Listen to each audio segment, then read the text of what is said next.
Ketika kita membicarakan mengapa Charlie Kirk dibunuh, ada satu alasan yang mungkin paling masuk akal dari semua penyebab kematiannya. Dan sayangnya, alasan itu pada dasarnya telah dihapus dari pandangan kita oleh orang-orang seperti narsisis Candace Owens yang memutuskan untuk menjadikan semua ini tentang dirinya sendiri. Kematian Charlie sekarang tidak lagi tentang mengapa Charlie dibunuh, tetapi lebih kepada bagaimana Candace Owens bisa mendapatkan lebih banyak uang melalui iklan. Dan itu sendiri sudah memalukan. Tapi kita, The Pushback, tidak akan melupakan hal-hal yang diperjuangkan Charlie Kirk dan akan mengingat hal-hal utama yang membuat orang membencinya dan mungkin berpotensi ingin menyingkirkannya. Dan kita akan mulai dengan video ini, karena menurut saya video ini paling menggambarkan hal ini dengan adil. Kamu seorang Kristen, dan saya rasa kekhawatiran saya adalah tentang Islamofobia. Apakah kamu Muslim? Ya, saya Muslim. Menurut Anda, model negara Muslim yang terbaik itu seperti apa? Ya, maksud saya, Apakah Anda senang karena tidak harus menutupi tubuh Anda di depan umum? ya saya rasa begitu. Jadi, berarti Anda tidak terlalu suka Islam, karena mayoritas negara Islam mewajibkan Anda mengenakan pakaian tertutup di depan umum. Tidak adil untuk mengatakan seperti itu. Anda benar-benar tidak bisa berpakaian seperti ini di jalanan Riyadh sebagai seorang wanita. Ini terlalu provokatif, terlalu banyak memperlihatkan kulit. Anda, sebagai seorang wanita, Anda tidak memiliki kebebasan berbicara. Anda tidak bisa mencalonkan diri untuk jabatan publik. Anda tidak bisa memiliki properti. Islam bertentangan dengan nilai-nilai Barat. Itu tidak sesuai dengan nilai-nilai Barat. Dan kami di Barat sebenarnya berpikir, Anda seharusnya memiliki hak-hak yang Anda miliki sekarang untuk berbicara dan bisa menunjukkan. Anda tahu, kulit yang Anda perlihatkan di sini, dan Anda tahu, bisa menjalani hidup yang bahagia. Anda seorang Kristen? Ini adalah video yang telah ditonton jutaan kali. Tapi yang sering dilupakan orang adalah, pada hari-hari menjelang kematian Charlie Kirk, dia sedang berbicara menentang ancaman Islam. Ya, dia berbicara tentang betapa tidak cocoknya Islam dengan Barat. Betapa Islam tidak sesuai dengan Barat. Dan itu adalah salah satu pesan utama yang dia sampaikan tepat sebelum dia dibunuh. Dan tidak, saya bukan seorang penganut teori konspirasi Candace.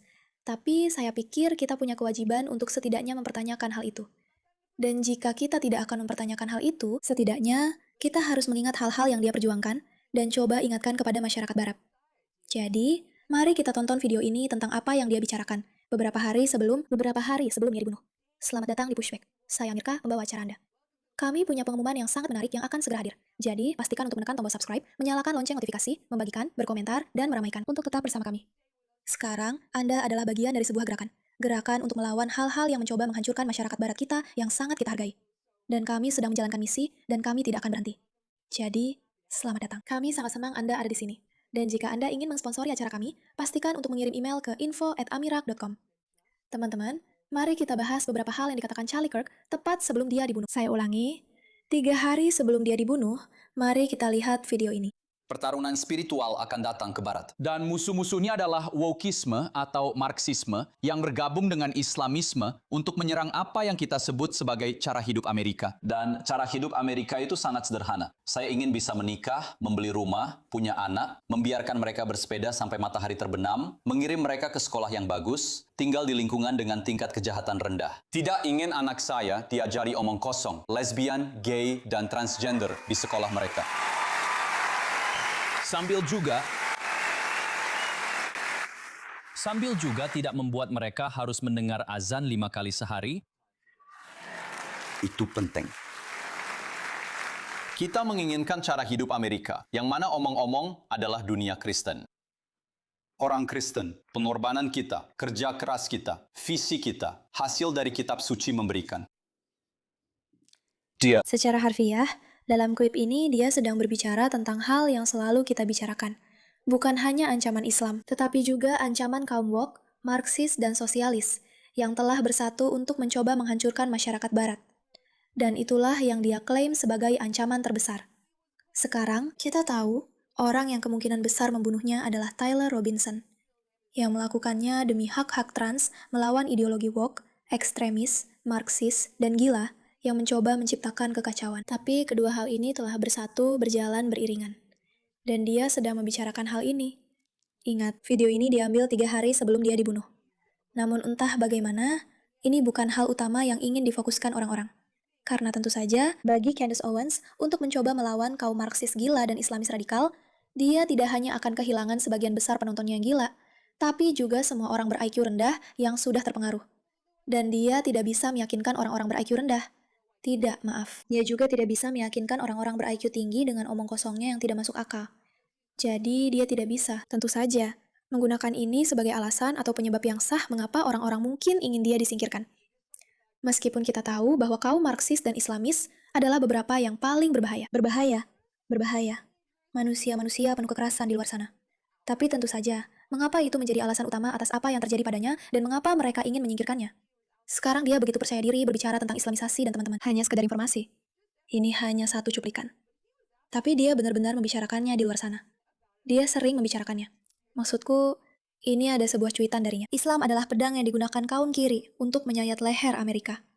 Itu pernyataan yang cukup keras. Dan di sini lagi, ada beberapa video lainnya. Semakin banyak video dirinya berbicara tentang hal ini. Jika kota terbesar kita akan jatuh ke tangan seorang wali kota Islam, kita harus mundur sejenak, 24 tahun setelah peristiwa 11 September. Dan itu benar-benar terjadi. Mamdani menang. Dan inilah yang dia bicarakan.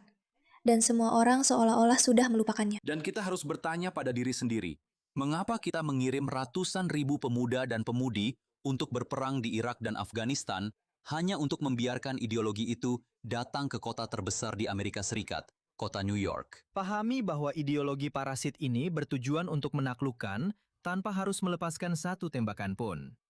Ini tidak dilakukan dengan tank, peluru mortir, atau drone. Ini adalah penaklukan melalui ruang bersalin. Ini adalah penaklukan di ruang persalinan. Produksi massal bayi-bayi baru yang dibawa melalui imigrasi massal. Dan Anda mungkin berkata, Charlie, kamu melebih-lebihkan.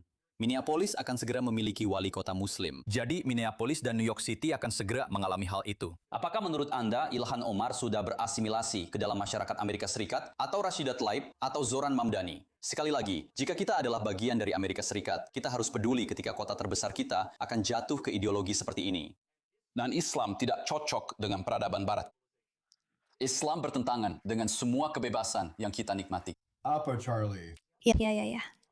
Dan ngomong-ngomong, tentu saja kami punya pemeriksaan fakta di sini. Kirk di sini mengatakan bahwa rencana Muslim adalah datang ke Amerika melalui migrasi massal, lalu memiliki banyak anak melebihi jumlah kita, mencalonkan diri untuk jabatan politik, lalu mendapatkan jabatan politik, dan kemudian mengubah hukum kita menjadi hukum syariah. Dan itulah yang sebenarnya mereka lakukan. Kita melihatnya. Jadi salah satu pertanyaan yang mungkin Anda miliki adalah, seberapa parah masalah ini? Berapa banyak kelahiran yang dimiliki keluarga kulit putih dibandingkan dengan keluarga Muslim? Jadi mari kita bandingkan kelahiran kulit putih di Amerika dengan jumlah kelahiran Muslim secara global, karena Muslim secara global bermigrasi massal ke Amerika. Jadi mari kita lihat di sini. Sebenarnya ini sangat-sangat mengerikan. Di Amerika Serikat, kelahiran kulit putih per tahun ada sekitar 8 juta. Sekarang lihatlah kelahiran Muslim secara global, 8,3 juta. Jadi 1,78 juta di tahun 2024 dibandingkan dengan 3 juta per tahun. Kurasa kita bisa bilang bahwa Charlie tidak salah, dan apa yang coba dia sampaikan sebenarnya mungkin saja akurat. Sekarang, dia tidak hanya berbicara tentang Amerika.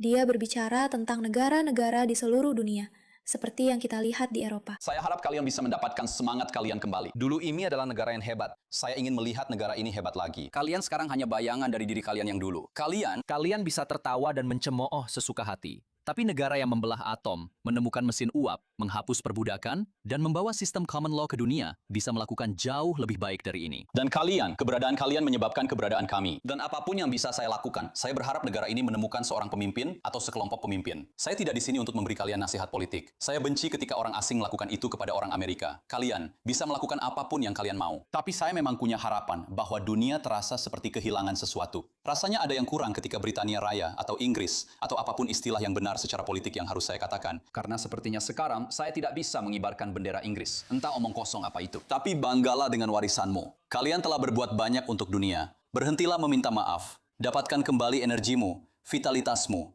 Dapatkan kembali apa yang membuat Inggris dan Britania Raya menjadi tempat yang luar biasa. Saya harap kalian bisa mendapatkannya kembali. Dan saya harap kalian menolak akhir multikulturalisme. Dan kembali ke kebenaran mendasar dari pepatah, bahwa Inggris yang kuat berarti dunia yang kuat. Dan oleh karena itu, Barat yang kuat. Kita bisa membela apa yang baik, benar, dan indah. Maksud saya, jelas sekali. Para Islamis membenci hal ini karena mereka tidak suka orang-orang yang begitu percaya diri dan nyaman dalam membela nilai-nilai mereka, serta tahu apa yang mereka perjuangkan. Dan Inggris yang kuat tentu saja adalah Inggris yang Kristen. Dan itu bertentangan dengan keyakinan para Islamis tentang apa yang sedang terjadi. Maksud saya, ini benar-benar sangat menakjubkan bagi saya. Ini adalah sebuah wawancara, oke? Sekali lagi, ini dari beberapa bulan sebelum dia dibunuh.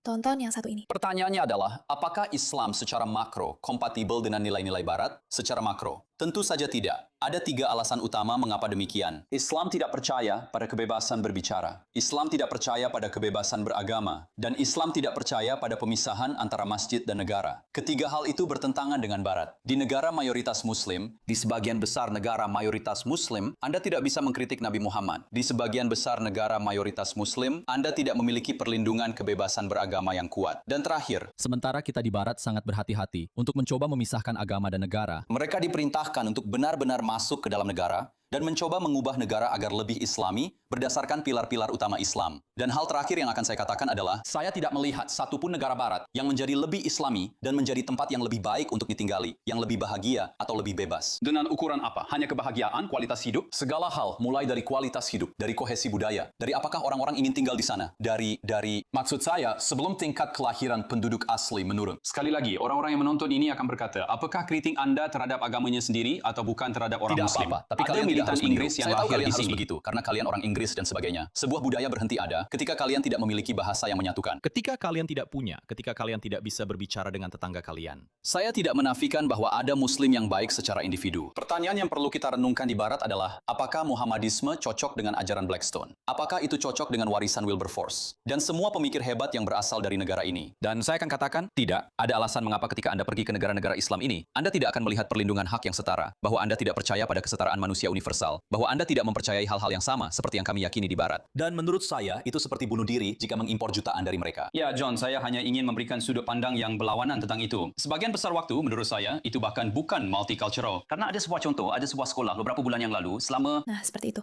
Oke, kita bisa membahas ini lebih dalam. Dia secara terbuka membicarakan hal ini, membagikan pendapatnya, mengingatkan orang-orang bahwa mereka perlu tetap kuat dan melindungi hal-hal yang mereka bela.